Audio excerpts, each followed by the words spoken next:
YouTube channel medical and nurses सब। तो as on आपकी रिक्वेस्ट के अकॉर्डिंग कि एएनएम वालों के लिए या फिर एमएलएचपी एनएचएम के एग्ज़ाम के लिए आपको किस तरीके के क्वेश्चन आएंगे, तो मैं आपको बता दूं कि अब आपको डेली, जैसे हमने एएनएम की मॉडल सीरीज़ स्टार्ट की थी उसी तरीके से अब आपको डेली एक 7 से 8 मिनट का जो वीडियो रहेगा वो आपको अपडेट किया जाएगा, जिसमें वन लाइनर क्वेश्चन होंगे। कोशिश की जाएगी कि इन 8 से 10 मिनट के बीच में आपको 20-25 एमसीक्यूज वन लाइनर बताए जाएं जो आपको लगता है कि बहुत इजी हैं लेकिन आपके एग्ज़ाम में आते हैं। तो इनिशियल जो स्टार्टिंग की 10 क्लासें होंगी, मतलब डेली जो 10-10 मिनट का जो शॉर्ट मॉडल पेपर जिसको मैंने नाम दिया हुआ है, जिसमें आपको डेली 20 से 25 एमसीक्यूज इस तरीके के मिलेंगे जो आपको वन लाइनर रहेंगे, आपके एग्ज़ाम में आपको हेल्पफुल रहेंगे, चाहे आप कोई सा भी एग्ज़ाम दे रहे हों। तो यहाँ पर अब आपको डेली जो पेपर सॉल्व होते हैं वो तो चलेंगे ही, सीरीज़ डेली आती हैं आपकी क्लासेस के अकॉर्डिंग, लेकिन अब आपको डेली 10 मिनट का शॉर्ट पेपर भी रहेगा जिसमें आपको वन लाइनर एमसीक्यूज कवर किए जाएंगे। तो यहाँ पर जो फर्स्ट एमसीक्यू ऐड किया गया है वो है यहाँ पर आपका physical changes occur during puberty include. तो यहाँ पर फिजिकल चेंजेस देखने को मिलते हैं प्यूबर्टी के टाइम पर, वो कौन से हैं? Breast development, growth of pubic and axillary hair, menstruation या फिर ऑल ऑफ दी अबव। तो प्यूबर्टी में ये सभी साइन देखने को मिलेंगे। जो फर्स्ट यदि प्यूबर्टी का साइन आपसे पूछते हैं तो वो होता है breast development, growth of pubic and axillary hair, फिर आता है मिनार्ची जिसको हम फर्स्ट मेंसेस कहेंगे, तो वो भी प्यूबर्टी में ही होगा, that means menstruation. So here is the right answer is D, all of the above. Clear है? Next one is the first menstruation in a female is called.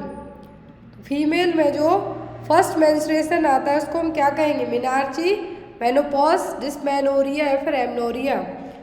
First menstruation कहलाएगा आपका क्या? मिनार्ची। क्या कहलाएगा? मिनार्ची। मेनोपॉज का मतलब होगा permanent cessation of menstruation, periods आना स्टॉप हो जाना। Dysmenorrhoea means painful menstruation, cramps आते हैं जो वो। फिर आता है एमनोरिया, मतलब एब्सेंस ऑफ मेंस्ट्रुएशन, पहले आए फिर नहीं आए फिर आए। एब्सेंस ऑफ मेंस्ट्रुएशन मतलब एमनोरिया। परमानेंट सिजेशन का मतलब होगा menopause. First menstruation means menarche. Next one is the in a female age of menarche is. तो जो एज ऑफ मिनार्ची मतलब फर्स्ट टाइम पीरियड आने के लिए क्या एज है?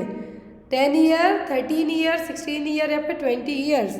तो फर्स्ट जो पीरियड्स आते हैं उसके लिए जो एज है वो क्या है? वो है 13 ईयर्स, जिसको हम क्या कहेंगे? Menarche. Next one is the which hormone plays an important role in significant proliferation of fat around the breast. तो जो हार्मोन है एक इम्पॉर्टेंट रोल प्ले करता है कि जब प्यूबर्टी स्टार्ट होती है, जो ब्रेस्ट डेवलपमेंट है, ब्रेस्ट में जो टिश्यूज़ हैं, जो ब्रेस्ट के चारों तरफ फैट का डिपोजिशन होना स्टार्ट होता है, तो उस फैट के प्रोलिफरेशन में कौन सा हार्मोन हेल्प करेगा? एस्ट्रोजन, प्रोजेस्टेरोन, एफएसएच या फिर टेस्टोस्टेरोन। तो फैट डिपोजिट करने का काम, जो फैट है प्रोलिफरेट करने का काम है ब्रेस्ट के चारों तरफ, वो कौन करेगा? वो काम करता है एस्ट्रोजन हार्मोन। एग्ज़ाम में आपको आ सकते हैं क्वेश्चन, भले वन लाइनर है, आपको बहुत इजी लगेंगे, बट आपको ये ऐसे क्वेश्चन है कि जिनका एक एक्यूरेट एक ही आंसर होता है, उसमें आपको कंफ्यूज होने की ज़रूरत ही नहीं है। Next one is starting of menstrual cycle before the age of 10 year is termed as. तो यहाँ पर अभी हमने स्टार्टिंग क्वेश्चन में पढ़ा कि 13 साल में पीरियड्स आते हैं जिसको हमने मिनार्ची कहा, लेकिन यदि यही मेंस्ट्रुअल साइकिल 10 साल के पहले आ जाए, before the age of 10 year, तो हम इसको क्या कहेंगे? पोस्ट कोसियस, प्री कोसियस, एमनोरिया या फिर dysmenorrhoea.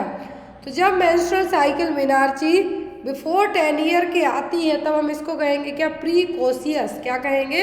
Pre कोसियस। Next one is the permanent cessation of menstruation is termed as. तो परमानेंटली यदि पीरियड्स आना बंद हो जाए तो उसके लिए क्या टर्म यूज़ किया जाएगा? मिनार्ची, डिस्मेनोरिया, एमनोरिया की मेनोपॉज। तो यहाँ पर हमने मिनार्ची मतलब फर्स्ट मेंस्ट्रुअल पीरियड, डिस्मेनोरिया मतलब पेनफुल मेंस्ट्रुएशन, एमनोरिया मतलब absence of menstruation, and last one है permanent cessation of menstruation, that means menopause. Clear? Next is the endocrinological changes occur during menopause include all except. तो endocrinological changes देखने को मिलेंगे जब menopause आता है, permanently periods आना बंद होते हैं, तो यहाँ पर सब एंडोक्राइनोलॉजिकल चेंजेस होंगे, मतलब हार्मोनल चेंजेस होंगे किसी एक को छोड़कर।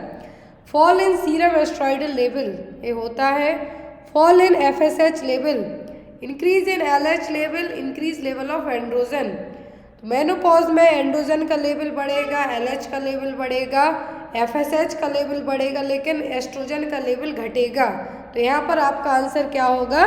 B, fall in FSH level. Next one is the after menopause increased facial hair growth occurs due to. तो यहाँ पर जब मेनोपॉज आते हैं तो आपने जो ओल्ड लेडीज़ देखी होगी उनके फेस पे आपको फेशियल हेयर देखने को मिलेंगे फेस पर, तो किसके कारण होंगे?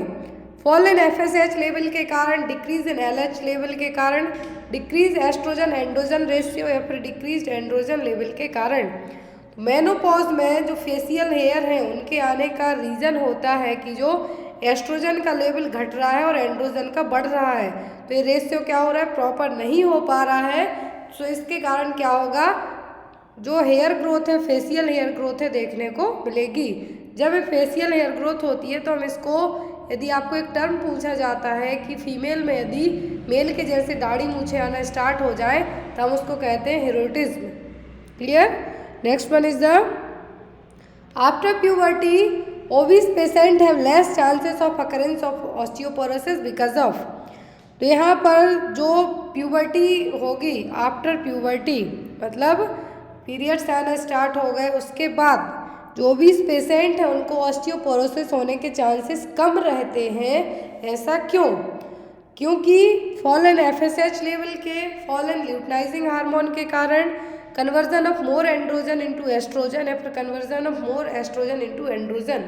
तो जो मेन रीज़न होता है प्यूबर्टी में ओबीस पेशेंट में कि ऑस्टियोपोरोसिस होने के चांसेस कम होते हैं, तो वो होते हैं क्यों? जो एंड्रोजन है इसका कन्वर्जन किस में होता है? एस्ट्रोजन में। और जो एस्ट्रोजन है इसी का लेवल क्या होता है? कम होता है, जिसके कारण ऑस्टियोपोरोसिस डेवलप होता है। Next one is the in a female changes occur after menopause include. तो जब पीरियड्स आना बंद हो जाते हैं, सजेस्ट हो जाते हैं, मेनोपॉज आता है, तब फीमेल में क्या चेंजेस देखने को मिलेंगे? Uterus become smaller, the vagina becomes narrower, ovary shrink in size. तो ये सब कुछ देखने को मिलेगा। तो यहाँ पर आपका आंसर होगा D, all of the above. Menopause आता है तो यूट्रस की साइज कम होगी, वेजाइना नैरो हो जाएगी और जो ओवरीज हैं क्या होंगी? श्रिंक होंगी, क्योंकि इनको हर महीने एग रिलीज नहीं करना है इसलिए।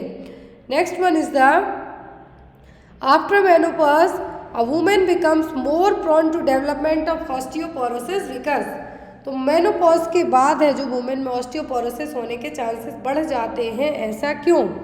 क्योंकि जो एस्ट्रोजन लेवल है वो घटेगा, एस्ट्रोजन लेवल बढ़ेगा, LH लेवल घटेगा या फिर FSH लेवल घटेगा।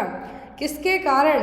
तो मैंने आपको पहले ही बताया है कि जो ऑस्टियोपोरोसिस होता है, जो मेनोपॉजल वुमेन होती है, मतलब जिनके पीरियड्स आना बंद हो जाते हैं, सजेस्ट हो जाते हैं, उनमें सबसे ज़्यादा ऑस्टियोपोरोसिस देखने को मिलता है। और ये होता है एस्ट्रोजन लेवल का, जो सीरम एस्ट्रोजन लेवल है वो क्या होगा? कम होगा इसके कारण। Next one is in a post menopausal women which is the principal hormone used in hormonal replacement therapy. तो यदि यहाँ पर पोस्ट मेनोपॉजल वुमेन है, पीरियड्स आना बंद हो गए हैं, वो फीमेल है, उसमें कौन सा प्रिंसिपल हार्मोन होगा रिप्लेस करने के लिए? प्रोजेस्टेरोन, एस्ट्रोजन, FSH या फिर LH। तो पोस्ट मेनोपॉजल वुमेन में मेनली डेवलप होने के चांसेस तो होते हैं ऑस्टियोपोरोसिस। तो उसमें वही हार्मोन जिसकी कमी हो रही है उसको क्या करेंगे? हम रिप्लेस करने का काम करेंगे। प्रिंसिपल हार्मोन क्या होगा रिप्लेसमेंट, हार्मोनल रिप्लेसमेंट थेरेपी में? तो होगा oestrogen. Next one is the what do you mean by delayed menopause. Menopause हमें पता है कि आ रहा है कब तक? 45 to 50 ईयर में, लेकिन डिलेड मेनोपॉज का मतलब क्या है? When menopause does not occur beyond 45 year of age and when menopause does not occur beyond 40 year of age, when menopause does not occur beyond 50 year of age, या फिर when menopause does not occur beyond 55 year of age. तो जब menopause 55 साल तक हो जाए, मतलब किसी लेडी की एज 55 साल तक हो जाए तब तक भी मेनोपॉज ना आए, पीरियड्स आना बंद ना हो, सजेशन ना हो, तब हम उसको क्या कहेंगे? Delay menopause. Clear? Next one is the causative organism of syphilis is. Syphilis का कॉजेटिव एजेंट क्या है? क्लेमाइडिया ट्राइकोमेटिस, ट्रिप्नोमा पैलिडियम, पॉक्स वायरस, या फिर हीमोफिलस डेकेरी। ये चारों एग्जाम में आते हैं आपको। तो सिफिलिस का कॉजेटिव एजेंट है ट्रिप्नोमा पैलिडियम। क्या है? ट्रिप्नोमा पैलिडियम। VDRL टेस्ट है जो परफॉर्म किया जाता है सिफिलिस को डायग्नोस करने के लिए, एक सेक्सुअली ट्रांसमिटेड डिसीज है। Next one is the causative organism of chancroid is. Chancroid का कॉजेटिव एजेंट क्या है? Chlamydia trachomatis, treponema pallidum, pox virus, या फिर हीमोफिलस डेकेरी। तो कैनक्रॉइड एग्जाम में आया है CHO के, तो इसका जो पॉजिटिव एजेंट है वो क्या है? Haemophilus ducreyi. Next one is the infection of the fallopian tube is called as. Fallopian tube का इन्फेक्शन क्या कहलाएगा? अपेंडिसाइटिस, बर्थोलोनाइटिस, साल्पिंजाइटिस, या फिर एंडोमेट्राइटिस। तो एंडोमेट्रियम का इन्फेक्शन कहलाएगा एंडोमेट्राइटिस, साल्पिंजाइटिस होगा फैलोपियन ट्यूब का, बर्थोलिन ग्लैंड होती है वेजाइना के दोनों साइड, वो कहलाएगा बर्थोलोनाइटिस, और अपेंडिक्स का इन्फेक्शन इन्फ्लामेशन कहलाएगा appendicitis. Next one is painful menstruation is termed as. तो इसके लिए टर्म ऑलरेडी बताया गया है, क्या है? डिसमेनोरिया। क्रैम्प्स के साथ जब पीरियड्स आते हैं तो उसको कहेंगे हम क्या? डिसमेनोरिया और painful menstruation. Next one is the in following which is not a cause of primary dysmenorrhoea. तो प्राइमरी डिसमेनोरिया का कॉज कौन सा नहीं है? Narrowing of the cervical canal, uterine hypoplasia, increased vasopressin release, decrease production of prostaglandin. तो dysmenorrhoea हमेशा होता है जब प्रोस्टाग्लैंडिन का लेवल क्या हो? हाई हो, वैसोप्रेशन रिलीज ज़्यादा हो। तो यहाँ पर भी वही मेन पूछा है कि जो नहीं है, तो यहाँ पर जो मेन कारण होता है प्राइमरी डिसमेनोरिया का होता है प्रोस्टाग्लैंडिन का लेवल क्या होना? बढ़ना। बट यहाँ पे कहा है नॉट अ कॉज, तो वो होगा decrease production of prostaglandin. Exam में आपको आता है कि डिसमेनोरिया का मेन रीजन क्या है? प्राइमरी डिसमेनोरिया का तो होता है प्रोस्टाग्लैंडिन हार्मोन है उसका लेवल ज़्यादा होना। Next and last one is the primary dysmenorrhoea is mainly found in. Primary dysmenorrhoea mainly किसमें देखने को मिलेगा? Adolescent girl, pregnant women, female above 35 year, female above 45 year. तो इसका करेक्ट आंसर होगा एडोलेसेंट गर्ल्स, जिनकी एज जो एडोलेसेंट गर्ल है जो 18 साल तक की एज ग्रुप की है, या फिर जिनमें पहली बार पीरियड्स आए हैं 13 ईयर के बाद आए हैं, उनमें सबसे ज़्यादा प्राइमरी डिसमेनोरिया देखने को मिलेगा। तो ये थी आज की शॉर्ट मॉडल पेपर क्लास जो आपकी हर एक एग्ज़ाम में हेल्पफुल है। यदि आपको ये क्लास अच्छी लगी हो प्लीज़ कमेंट करके ज़रूर बताना, ताकि आपको डेली इस तरीके की एक सेपरेट 10 मिनट की क्लास दी जाए। Thank you for watching us, bye bye.